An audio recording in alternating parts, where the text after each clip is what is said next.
Hi everyone. तो कैसे हैं आप लोग? आई होप सब अच्छे होंगे।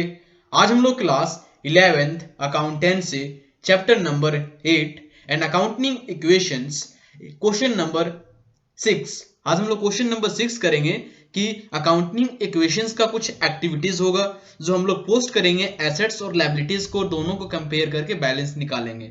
जो भी बैलेंस आएगा वो लायबिलिटीज और एसेट्स इक्वल होगा। ठीक है, तो हाउ टू पासिंग या हाउ टू क्रिएट या how to postings in this accounting equations. ठीक है, तो अकाउंटिंग इक्वेशंस को कैसे हम लोग पोस्ट करेंगे, कैसे एक फॉर्मेट में लिखेंगे, इसके बारे में देखते हैं और बनाते हैं एक्चुअली में कैसे बनेगा क्वेश्चन नंबर 6। ठीक है, तो फर्स्ट में आपको क्या करना है, without time waste let us start. ठीक है, तो फर्स्ट रीड क्वेश्चंस को रीड करिए फर्स्ट टाइम्स। ठीक है, तो क्वेश्चन नंबर 6 में क्या है, so the accounting equation from the following. ठीक है, कुछ अकाउंटिंग इक्वेशंस है जो आपको गिवन है क्वेश्चंस में, जो कि फर्स्ट आपको दिख रहा होगा क्या है, Ram started business with cash. Ram जो है स्टार्ट कर रहा है बिजनेस। ठीक है, तो जब बिजनेस स्टार्टअप कर रहा है तो क्या है, आपका कैश आ रहा है बिजनेस में। ठीक है, और कैश जब आ रहा है तो वही बिजनेस का कैपिटल भी होगा। ठीक है, तो क्या लिखेंगे, पहले फॉर्मेट देखते हैं। क्वेश्चन समझ में आ गया, उसके बाद फॉर्मेट लिखेंगे। तो आपको दिख रहा होगा ये आपका फॉर्मेट हो गया अकाउंटिंग इक्वेशंस का। ठीक है, उसके बाद फर्स्ट में क्या लिखना है, एसेट्स आपका फॉर्मेट है, ये रूल है, एसेट्स लिखिए। उसके बाद इक्वल टू दीजिए लायबिलिटीज प्लस कैपिटल्स। ठीक है, ये आपका फॉर्मेट में लिखा होना चाहिए, टाइटल्स। उसके बाद नीचे क्या लिखना है, देखिए कैश लिखा हुआ है, तो कैश क्यों लिखा हुआ है, क्योंकि बिजनेस में आपका कैश ऑलरेडी एक्टिविटीज में दिया हुआ है, गिवन है। ठीक है, कैश दिया हुआ है, इसीलिए हम लोग कैश लिखे हैं। उसके बाद सेकेंड एंट्री में क्या है, आपका स्टॉक्स है। ठीक है, तो इसीलिए हम स्टॉक्स लिखे हैं। स्टॉक्स एसेट्स है, इसीलिए एसेट साइड में लिखे हैं। ठीक है, सभी को समझ में आ रहा है। उसके बाद देखते हैं नंबर थर्ड में क्या है, सोल्ड गुड्स फॉर कैश। ठीक है, सोल्ड हो रहा है तो कैश में क्या होगा, माइनस होगा, या कैश बढ़े, सेल्स हो रहा है तो कैश बढ़ेगा, यदि परचेज होता है तो घटेगा। ठीक है, तो इसका कोई फॉर्मेट नहीं होता है। उसके बाद लायबिलिटी साइड लिखेंगे, ये फॉर्मेट में लायबिलिटी साइड में नीचे देंगे क्रेडिट। ठीक है, यदि गुड्स क्रेडिट परचेज होता है या क्रेडिट सेल होता है तो क्रेडिट देंगे। ठीक है, उसके बाद प्लस कैपिटल, कैपिटल जो बिजनेस का कैश होगा वही आपका कैपिटल होगा।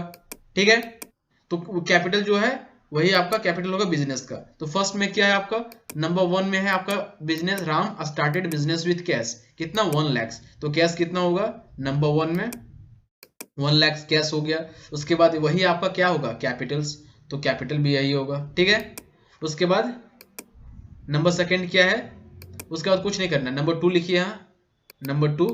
उस सेकंड स्टेप में क्या लिखना है, परचेज गुड्स फॉर कैश। जब गुड्स हम लोग परचेज कर रहे हैं तो कैश क्या हो रहा है, आउट ऑफ बिजनेस हो रहा है। तो जब कैश आउट ऑफ बिजनेस हो रहा है तो कैश क्या होगा, माइनस होगा आपका बिजनेस से। तो क्या करेंगे, इसे माइनस। ठीक है, बिजनेस को करेंगे माइनस 20,000। जब 20,000 से माइनस करेंगे तो क्या हो रहा है, जब हम लोग गुड्स को परचेज कर रहे हैं तो गुड्स क्या हो रहा है, इन हो रहा है बिजनेस में। तो स्टॉक्स के नीचे हम क्या लिखेंगे, स्टॉक्स के नीचे 20,000। ठीक है, स्टॉक्स बढ़ रहा है बिजनेस में, इसीलिए स्टॉक्स को 20,000 लिखेंगे। देन इक्वल टू क्या करिए, इक्वल टू क्रेडिट में कोई एक्टिविटीज नहीं हुआ है तो वहां 0 दीजिए। ठीक है, क्रेडिट में कोई एक्टिविटीज नहीं हुआ है। उसके बाद कैपिटल जो है आपका सेम, कैपिटल सेम दे दीजिए, क्योंकि कैपिटल में कोई एक्टिविटीज नहीं हुआ है। कैश माइनस हुआ है, कैपिटल नहीं है। ठीक है, तो कैश माइनस करेंगे, कैपिटल में कोई इसका एक्टिविटीज नहीं होगा। ठीक है, जो गुड्स परचेज किए हैं। ठीक है, देन नंबर थर्ड में क्या करेंगे, नंबर थर्ड को देखने से पहले आप बैलेंस निकालेंगे। ठीक है, बैलेंस निकालेंगे। बैलेंस कितना आएगा, टोटल था 1 लाख, उसमें 20,000 का गुड्स आपने परचेज किया है, 20,000 का कितना बचेगा आपका बैलेंस, 80,000। ठीक है, उसके बाद स्टॉक्स जो है आपका 20,000 का 20,000 ही रहेगा। देन कैपिटल भी आपका सेम रहेगा। ठीक है, नंबर थर्ड देखते हैं, नंबर थर्ड में क्या एक्टिविटीज है, सोल्ड गुड्स फॉर कैश, कितना 10,000 गुड्स सोल्ड हो रहा है। तो बिजनेस में क्या हो रहा है, इन ऑफ कैश हो रहा है, कैश क्या हो रहा है, इन हो रहा है, मतलब कैश बढ़ेगा। ठीक है, तो कैश जब बढ़ेगा तो हम लोग कैश को क्या करेंगे, ऐड करेंगे, कितना 10,000 से। उसके बाद जब कैश बढ़ेगा तो क्या हो रहा है, जब सेल करें तो स्टॉक्स हमारे बिजनेस से आउट ऑफ बिजनेस हो रहा है। ठीक है, तो स्टॉक टोटल था 20,000 में, इसमें से 10,000 क्या होगा, माइनस होगा। ठीक है, 10,000 माइनस होगा। उसके बाद कैपिटल जो है आपका सेम रहेगा। ठीक है, उसके बाद लास्ट में कोई एक्टिविटीज नहीं हुआ है, जब कोई एक्टिविटीज नहीं हुआ है तो बैलेंस निकालेंगे। ठीक है, तो बैलेंस निकालिए, टोटल कितना आएगा, 80,000 था, उसमें प्लस करेंगे 10,000 तो कितना होगा 90,000। ठीक है, कैपिटल था 20,000, स्टॉक्स उसमें से 10,000 बेच मतलब सेल हुआ है तो स्टॉक्स माइनस होगा, तो टोटल कितना बचेगा 10,000। ठीक है, देन इक्वल टू क्या होगा, लायबिलिटी साइड में कोई एक्टिविटीज नहीं हुआ है, मतलब नील हुआ है, ठीक है, लायबिलिटी साइड नील हुआ है, कोई एक्टिविटीज नहीं हुआ है, इसमें भी जीरो, इसमें भी जीरो।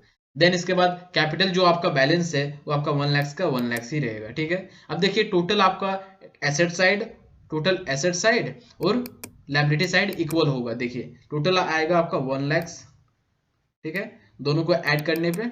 उसके बाद सेम आपका लायबिलिटी साइड भी आएगा आपका 1 लाख, ठीक है, टोटल क्या है, इक्वल है, ठीक है। तो इस टाइप से हम लोग क्या करेंगे, अकाउंटिंग इक्वेशंस का क्वेश्चंस को सॉल्व करेंगे। आई होप सभी को समझ में आया होगा, ठीक है।